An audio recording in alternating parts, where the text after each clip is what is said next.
Hello, I'm Severin Suzuki, speaking for ECHO, the Environmental Children's Organization. We're a group of 12 and 13-year-olds trying to make a difference. Vanessa Setti, Morgan Geisler, Michelle Quigg, and me. We've raised all the money to come here ourselves, to come 5,000 miles to tell you adults you must change your ways. Coming up here today, I have no hidden agenda. I am fighting for my future. Losing my future is not like losing an election or a few points on the stock market. I am here to speak for all generations to come. I am here to speak on behalf of the starving children around the world whose cries go unheard.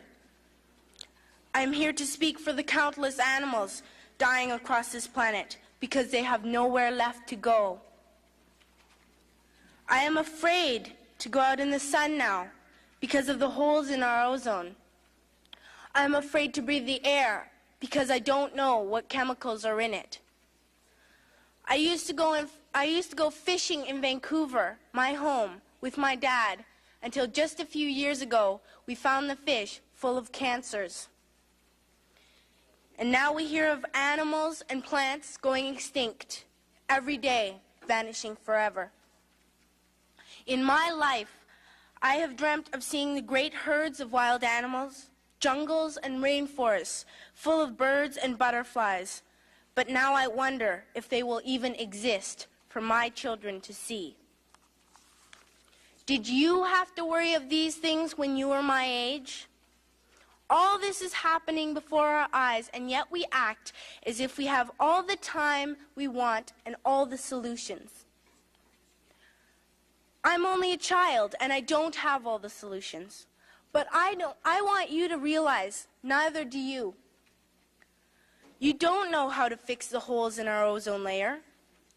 You don't know how to bring the salmon back up a dead stream. You don't know how to bring back an animal now extinct. And you can't bring back the forest that once grew where there is now a desert. If you don't know how to fix it, please stop breaking it.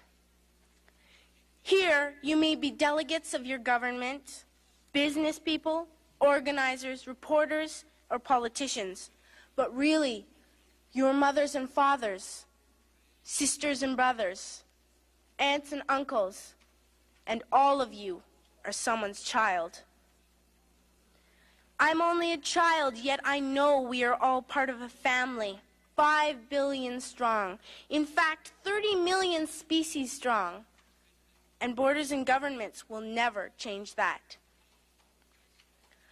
I'm only a child, yet I know we are all in this together and should act as one single world towards one single goal. In my anger, I am not blind, and in my fear, I am not afraid of telling the world how I feel.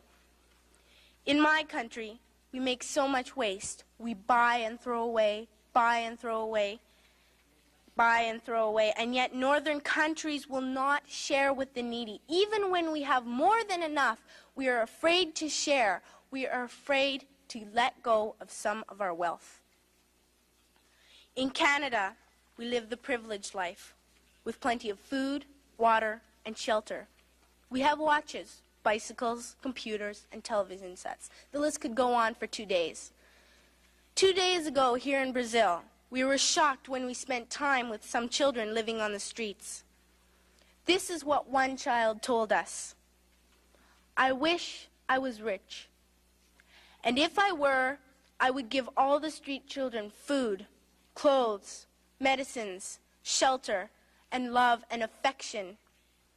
If a child on the streets who has nothing is willing to share, why are we who have everything still so greedy?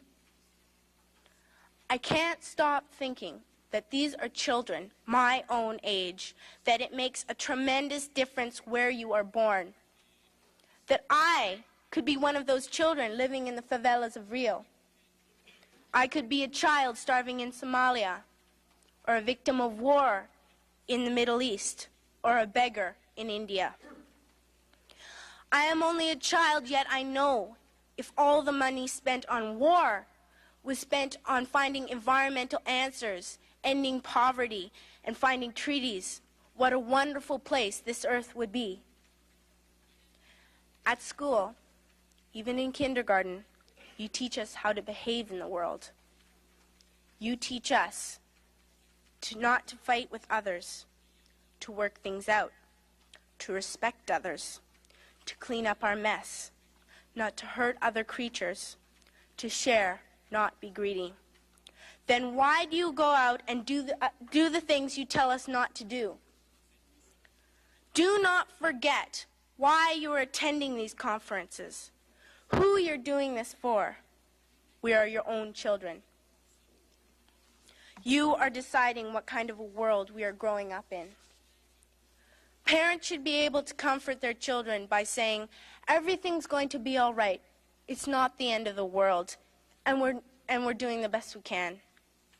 But I don't think you can say that to us anymore. Are we even on your list of priorities? My dad always says, you are what you do, not what you say. Well, what you do makes me cry at night. You grown-ups say you love us, but I challenge you, please, make your actions reflect your words. Thank you.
Very good.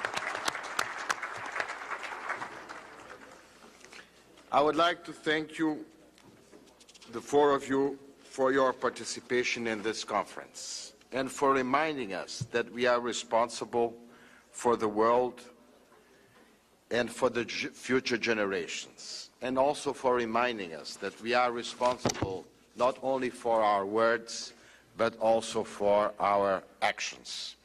I am keenly aware that what the four of you have said to us makes us all feel, to make a quote of a Brazilian poet, that we all have two hands and the sentiment of the world. And I think this is what you have expressed.